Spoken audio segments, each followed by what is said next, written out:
At 11:47 on a Saturday night, a bartender opens a $25 bottle of vodka. A standard 750 milliliter bottle contains roughly 17 1.5-ounce pours. Sell each one inside a $14 mixed drink, and that single bottle can generate almost $240 in revenue. That looks like a perfect business. But by closing time, some of the vodka has been overpoured. A few drinks were given away. One cocktail was remade. Glasses were broken. The bartender, server, barback, cook, cleaner, manager, security guard, landlord, insurer, payment processor, lender, and tax authority are all waiting for their share. And if the bar finishes with a 10% net margin, that $14 drink leaves the business with only $1.40. That is the bar paradox. Every drink looks like a gold mine, while the business itself can run out of cash in a room full of customers. So how much does it really cost to open a bar? Where does the money come from? Where does it disappear? And after a year of packed weekends and empty weekdays, how much does the owner actually keep? Before we open the books, subscribe to the ownership files if you want to see what businesses really cost and what their owners really earn. A bar appears to sell alcohol, but alcohol is only the inventory. What the owner is really buying is a licensed room in the right location, operating at the right hours, with enough energy to make people pay several times the retail price for something cheaper at home. There are 3 common ways to enter the business. The first is building from an empty commercial space. This offers complete control, but it is usually the most expensive option because the space may need plumbing, electrical work, bathrooms, refrigeration, ventilation, fire protection, counters, storage, and possibly a kitchen before opening. The second is taking over a failed bar. The equipment may exist, but a cheap deal can hide a bad lease, damaged reputation, neglected equipment, unpaid obligations, or a location that never worked. The third is buying a successful operating bar. It costs more because the buyer also receives trained staff, supplier relationships, customer reviews, operating systems, and existing cash flow. In every version, the most valuable asset may not be the bottles behind the counter. It may be the lease and the legal permission to operate. Opening a bar can cost a few $100,000 for a small neighborhood operation or well over $1 million for a polished city concept. Consider an illustrative 3,500 square foot bar with a modest food program. The lease deposit and advance rent could consume $45,000. Architects, lawyers, permits, and professional fees might require another $35,000. Construction, plumbing, bathrooms, electrical work, and interior finishing could reach $275,000. Refrigerators, ice machines, sinks, glass washers, draft systems, shelving, and bar equipment may add $120,000. A small kitchen could add $85,000. Furniture and decor may cost $70,000. Sound equipment, televisions, security cameras, alarms, and the point-of-sale system could add $35,000. Opening inventory, glassware, and small equipment may require $30,000. Pre-opening payroll, training, and marketing could consume another $25,000. The subtotal is already $720,000. But opening with no cash reserve is one of the fastest ways to lose the business. Add $160,000 for construction delays, repairs, weak opening months, and working capital, and the realistic investment becomes approximately $880,000. The first wow moment is this. The owner may spend almost $1 million before discovering whether strangers actually like the atmosphere. The attraction is obvious. Many beverage programs target a pour cost near 20%. That means the ingredients inside a $14 drink might cost around $2.80, leaving $11.20 in gross profit. But gross profit is not owner profit. That $11.20 must pay for every expense outside the glass. Each drink creates different economics. Well liquor with a simple mixer can be extremely profitable. Bottled beer is easy to control but usually costs more as a percentage of sales. Draft beer may cost less per ounce, yet foam and poor keg management create waste. Wine by the glass can produce strong margins, but an opened bottle that goes stale can destroy them. Elaborate cocktails command premium prices but require more ingredients, preparation, garnishes, and bartender time. A 4-minute cocktail may produce less hourly profit than several simple drinks. The menu is therefore a financial portfolio. Fast drinks create speed. Premium cocktails increase the average check. Food keeps customers longer and attracts groups, but also introduces spoilage, cooks, kitchen equipment, inspections, and lower gross margins. The owner is constantly balancing margin against speed, experience, and demand. Now imagine a strong Saturday. 500 customers pass through the bar. Beverage sales reach $15,500. Food adds $5,000. Cover charges, reserved sections, and a small private event add another $2,500. Total revenue for the night, $23,000. From the outside, it looks like the owner just made $23,000. But the beverage inventory costs around $3,100.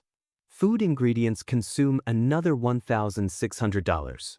Wages, payroll taxes, and the night's share of management cost $6,200. Security and entertainment cost $1,700.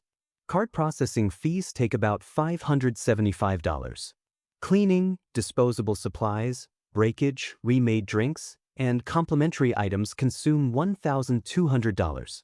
Then allocate $3,600 for rent, utilities, insurance, software, music, marketing, accounting, and maintenance, costs that exist whether the room is busy or empty. The apparent $23,000 night produces roughly $5,000 in operating profit. That is before taxes, loan payments, equipment replacement, and owner compensation. It is an excellent night. The problem is that Tuesday is not Saturday. Saturday may earn $5,000. Friday may earn $3,000. Thursday might produce $700. Tuesday and Wednesday may each lose $500. Sunday may lose another $300, while the closed day still carries rent, insurance, subscriptions, and debt payments. One packed room can subsidize most of the week. This is why a crowded bar can look successful while its bank account remains fragile. The most dangerous losses are often too small to notice individually. Suppose bartenders serve 300 spirit drinks during a busy night.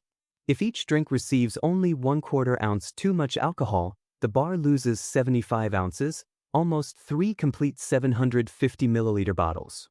At a $14 menu price and a standard 1.5 ounce pour, that extra alcohol represents about $700 of menu value inventory in one night. Repeat that 4 nights a week, and the annual menu value exceeds $145,000. That is not $145,000 of guaranteed profit, but it shows how a tiny movement of the wrist can change the business. Then add complimentary drinks. 10 unrecorded $14 drinks per night create more than $36,000 in annual menu value over 5 operating nights per week. Add spills, wrong orders, broken bottles, draft foam, theft, and drinks never entered into the point-of-sale system. In a bar, profit rarely disappears in one dramatic event. It disappears one generous pour, one free shot, and one unrecorded transaction at a time. Why does a customer pay $14 for a drink that could be prepared at home for $2 or $3? Because the customer is not buying the liquid. They are buying music, lighting, attention, convenience, identity, social access, and the possibility of a memorable night. 2 bars can purchase the same vodka from the same distributor and charge completely different prices. The difference is not inside the bottle. It is around the bottle. A neighborhood bar sells familiarity. A sports bar sells shared emotion. A cocktail bar sells craftsmanship. A rooftop sells the view. A luxury lounge sells status. A live music bar sells access. The strongest operators understand that the drink is only the receipt. The real product is the feeling the room creates. And that leads to another hidden truth. A bar has perishable inventory that cannot be stored. That inventory is time and occupancy. Imagine 120 seats across 6 prime operating hours. That creates 720 available seat hours. If only half are occupied, and every occupied seat generates an average of $24 per hour, the room produces about $8,640. At 80% occupancy, the same room produces more than $13,800. The difference is over $5,000 in one night, created without expanding the building or adding a single chair. An empty seat at 10 p.m. cannot be stored and sold next Saturday. Once that hour passes, the revenue opportunity is gone forever. Bars operate inside layers of regulation and risk. The owner may need liquor licenses, permits, insurance, fire approval, capacity controls, security procedures, food safety compliance, music licenses, and strict operating hours.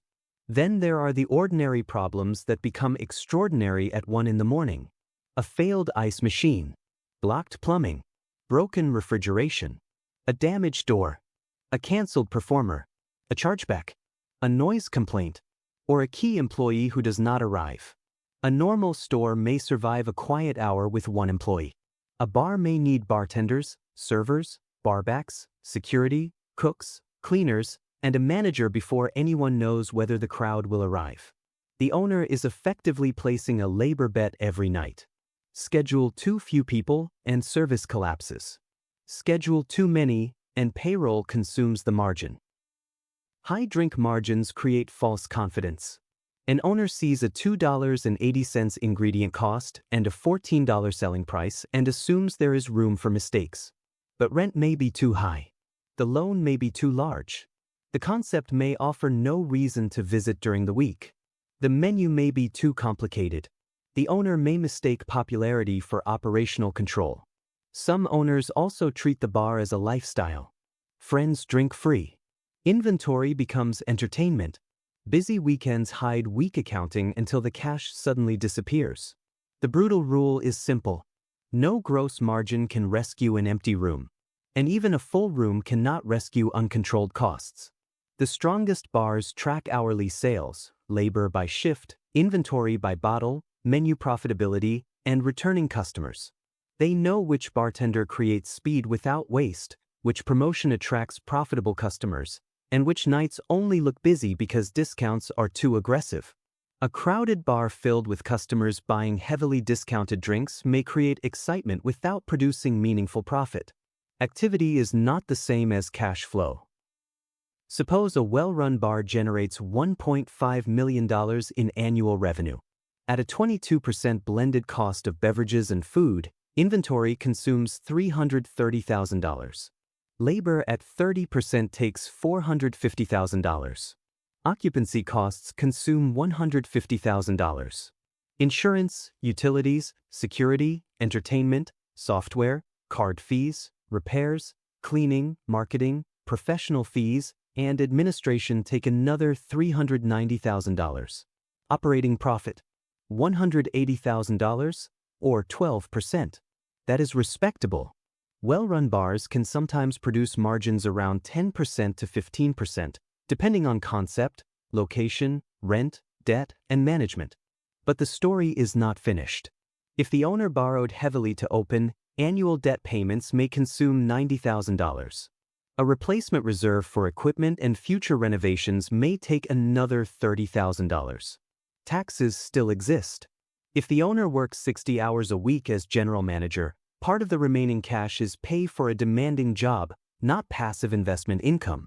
The owner may control a business that collects $1.5 million while personally keeping far less than outsiders imagine.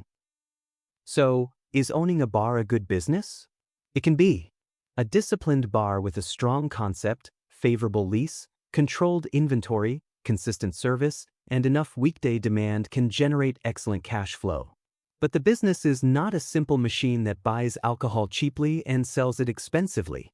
It is a regulated, labor-intensive, reputation-sensitive operation built around perishable hours and unpredictable people. The bottle may produce an 80% gross margin. The owner's real job is protecting that margin from rent, labor, debt, waste, theft, empty seats, and bad decisions until something is left at the bottom. Because a bar does not become profitable when the room is full. It becomes profitable when the right customers fill the room, spend enough, return often, and the money survives the journey from the glass to the bank account. That is the economics of owning a bar.